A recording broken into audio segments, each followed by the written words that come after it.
सुधार इस हद तक होना चाहिए कि आप जहां भी खड़े हों आप अलग दिखें। अगर आप मर भी जाएं तो भी आप जिएं, लेकिन जीवित होते हुए आपको मरा हुआ नहीं होना चाहिए। इस तरह से बहुत सारे साधु संत जो इतनी तीव्रता से जिए कि हजारों साल बाद भी हम उन्हें भुला नहीं सकते।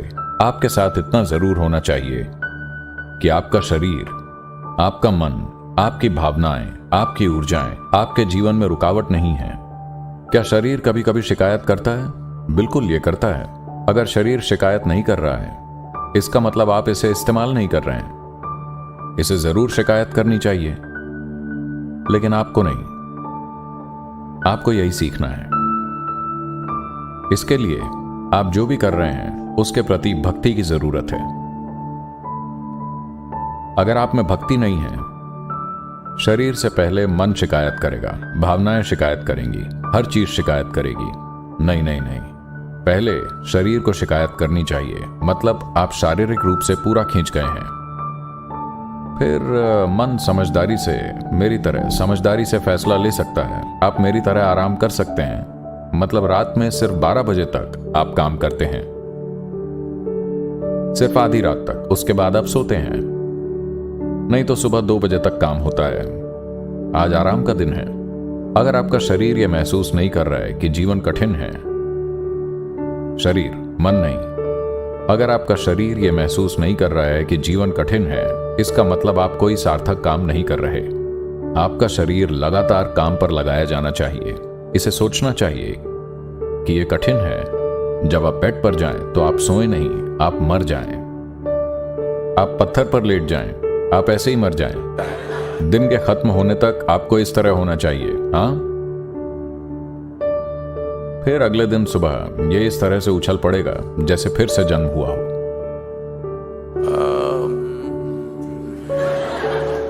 इस तरह नहीं।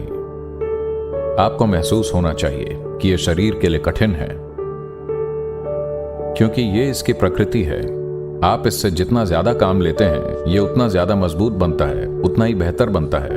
हाँ, जो इसे अगले दिन के लिए बचाने की कोशिश कर रहे हैं, इस्तेमाल नहीं कर रहे हैं, वो जीवन बचाकर नहीं रखा जा सकता है। यह समझना जरूरी है। हाँ, मरी हुई चीजें बचाकर रखी जा सकती हैं, जीवन बचाकर नहीं रखा जा सकता है। इसे सिर्फ पोषण देकर इस्तेमाल किया जा सकता है। अगर आप खुद को संभाल कर और बचाकर रखने की कोशिश कर रहे हैं तो ये काम नहीं कर। जब आप जवान हैं तो आपके जीवन में 1 घंटे की भी छुट्टी नहीं होनी चाहिए। हाँ, नहीं तो आप बहुत जल्दी बूढ़े हो जाएंगे। हाँ, जो बहुत ज्यादा छुट्टियां लेते हैं वो बहुत जल्दी बूढ़े हो जाते हैं। जब आप जवान हैं तो 5 मिनट भी छुट्टी नहीं लेनी है। इसका यह मतलब नहीं है कि आप कुछ कर रहे हैं, कुछ कर रहे हैं। इसका मतलब यह है कि आप लगातार खुद को सुधार रहे हैं, या तो बाहरी काम से या अंदरूनी काम से। लेकिन सुधार इस हद तक होना चाहिए कि आप जहां भी खड़े हों आप अलग दिखें। यह किसी के साथ होड़ लगाने के लिए नहीं है, लेकिन इस जीवन को पूरा विस्तार मिलना जरूरी है ना? यही हर एक जीव कोशिश कर रहा है। यह हमारे लिए अनोखी चीज नहीं है।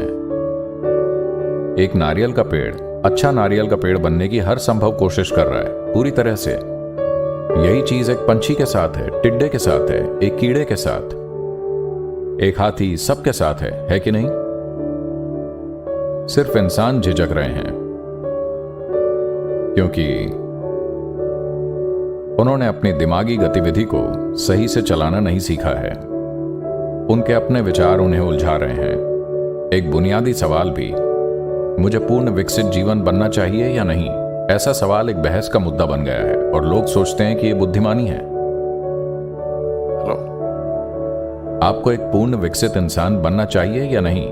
क्या यह बहस की बात है?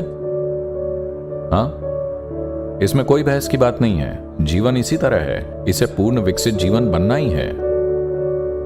अगर यह पूर्ण विकसित जीवन बनता है तो यह क्या करेगा? मुझे फर्क नहीं पड़ता कि यह क्या करेगा। ये जो भी करेगा बहुत अच्छे से करेगा।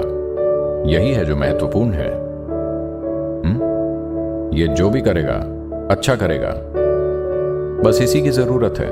ऐसा नहीं है कि इस संसार में बस एक तरह का काम महत्वपूर्ण है। हर एक काम महत्वपूर्ण है।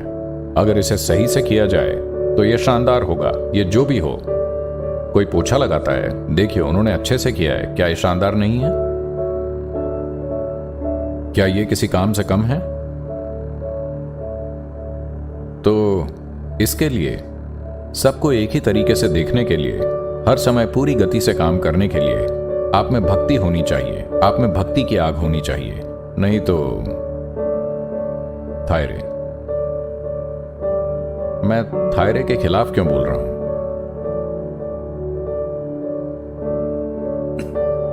यह गाय के लिए भेदभाव वाली बात हो सकती है। अगर आप मर भी जाएं तो भी आप जिएं, लेकिन जब आप जीवित हैं तब आपको मरा हुआ नहीं होना चाहिए, है कि नहीं? हेलो,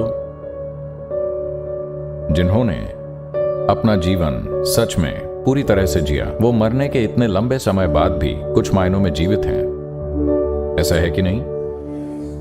तो हम हजारों साल बाद भी आदियोगी को याद करते हैं क्योंकि उन्होंने इतनी गहरी तीव्रता से जीवन जिया। इस तरह के बहुत सारे साधु संत जो इतनी तीव्रता से जिए कि हजारों साल बाद भी हम उन्हें भुला नहीं सकते, वो अब भी हमारे दिलो दिमाग में बसते हैं। कुछ दिनों में महात्मा गांधी की 150वीं जयंती है। देखिए, ये इंसान अभी जीवित है सिर्फ इसलिए कि जो भी वो कर रहे थे, हम उनके साथ बहुत सारी चीजों पर सहमत असहमत हो सकते हैं, लेकिन वो जो भी कर रहे थे पूरी तरह से बिना किसी झिझक के कर रहे थे, है कि नहीं? आपके साथ इतना जरूर होना चाहिए कि आपका शरीर, आपका मन, आपकी भावनाएं, आपकी ऊर्जाएं आपके जीवन में रुकावट नहीं है। यह आपके जीवन में सशक्तिकरण का साधन है। इतना आपको जरूर करना चाहिए।